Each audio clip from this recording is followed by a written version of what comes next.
Hello hi. ഇന്നലെ രാത്രി ഞാനൊരു വീഡിയോ ഇട്ടിട്ടുണ്ടായിരുന്നു. ഒരു 10:30 മണിക്കാണ് ഞാൻ ആ വീഡിയോ എടുത്തത്. 11 മണി കഴിഞ്ഞിട്ടുണ്ടാണ് ഞാൻ അപ്ലോഡ് ചെയ്തത്. ആരെക്കുറിച്ചാണെന്ന് നിങ്ങൾ കണ്ടവർക്കറിയാം. റാപ്പർ വേടൻ എന്ന ഒരു പാട്ടുകാരനെ കുറിച്ചാണ്.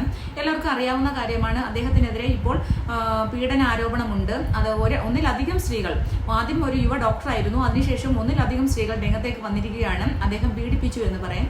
അപ്പോൾ ഞാൻ ആ വീഡിയോ ഇട്ടതിന്റെ കാരണം എന്ന് പറഞ്ഞാൽ, കമന്റ് ബോക്സിൽ കുറെ വീഡിയോസ് ഇടുന്നതിന്റെ താഴെ കമന്റ് പോയി ഞാൻ വായിച്ചപ്പോൾ എല്ലാം ഞങ്ങൾ വേടനൊപ്പമാണ്, ഇവളുമാരൊക്കെ എന്താണ് ചുവന്ന, ഈ ഡോക്ടർമാരൊക്കെ ചുവന്ന തെരുവിൽ നിന്ന് വന്നവളമാരാണോ എന്നൊക്കെ രീതിയിലും റാപ്പർ വേടനെ, ഈ വേടൻ എന്ന് പറയുന്ന ഹിരൺദാസ് സംതിങ്, എനിക്ക് ഇന്നലെ പേര് കറക്റ്റ് കിട്ടിയില്ല, ഹിരൺദാസ് എന്ന് പറയുന്ന ആ വ്യക്തിയെ സപ്പോർട്ട് ചെയ്യുന്ന കുറെ കമന്റ്സ് ഉണ്ട്. കുറേയല്ല, ഭൂരിപക്ഷവും.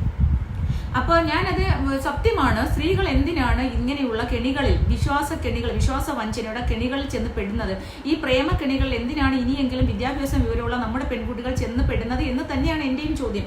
ഒരിക്കലും അങ്ങനെ ചെന്ന് പെടാൻ പാടില്ല എന്ന് നമ്മൾ തന്നെ മോട്ടിവേഷണൽ ക്ലാസ്സുകൾ എടുക്കുമ്പോഴും കൗൺസിലിംഗ് ചെയ്യുമ്പോഴും നമ്മളൊക്കെ എല്ലാവരോടും പറയുന്നതാണ്. കാരണം നമുക്ക് നമ്മുടെ ലോകം മാറിയിരിക്കുകയാണ്.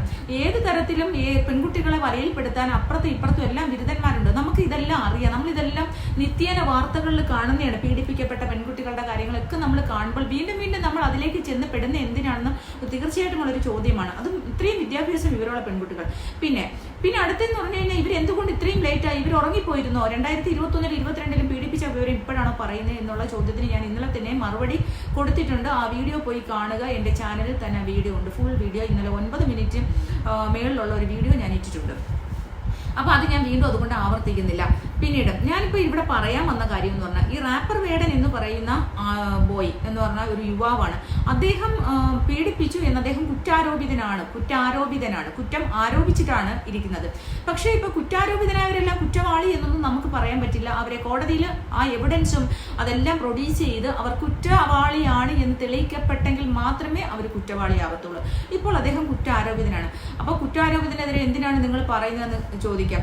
അപ്പോൾ ഒരു വ്യക്തി പരാതിപ്പെട്ടാൽ, ഒരു പെൺകുട്ടികളോ ഒരു വ്യക്തിക്കെതിരെ ലൈംഗിക ആരോപണം, പീഡന ആരോപണം പരാതിപ്പെട്ടു കഴിഞ്ഞാൽ പോലീസ് അവരെ എത്രയും പെട്ടെന്ന് ആ പൊഴി അങ്ങോട്ട് കേട്ടിട്ട് കേസൊന്നും എടുക്കത്തില്ല.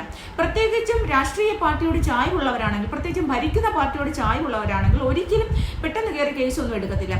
ഇത് ആദ്യം തന്നെ ഒരു പോലീസിൽ ചെന്ന് നമ്മൾ ഒരു പരാതി കൊടുക്കുമ്പോൾ ആ പരാതിയിൽ ഇങ്ങനെയുള്ള പരാതികളാണെങ്കിൽ പ്രത്യേകിച്ച് കഴമ്പുണ്ടോ എന്ന് പോലീസ് അന്വേഷിക്കും. പ്രഥമ ദൃഷ്ടിയ ഇദ്ദേഹം ഒരു കുറ്റം ചെയ്തിട്ടുണ്ട് എന്ന് പോലീസിന് ബോധ്യമായാൽ മാത്രമേ അവർ കേസ് എടുക്കാൻ തയ്യാറാവുകയുള്ളൂ. 376 ആണെന്ന് തോന്നുന്നു സെക്ഷൻ ഇട്ടിരിക്കുന്നത്. അപ്പോൾ ഈ ആദ്യം പറഞ്ഞ പെൺകുട്ടി യുവ ഡോക്ടർ ആണ്, ഒരു ഡോക്ടറാണ്. അദ്ദേഹത്തിന്റെ അവരുടെ ഫാമിലി മുഴുവൻ ഡോക്ടേഴ്സാണ്.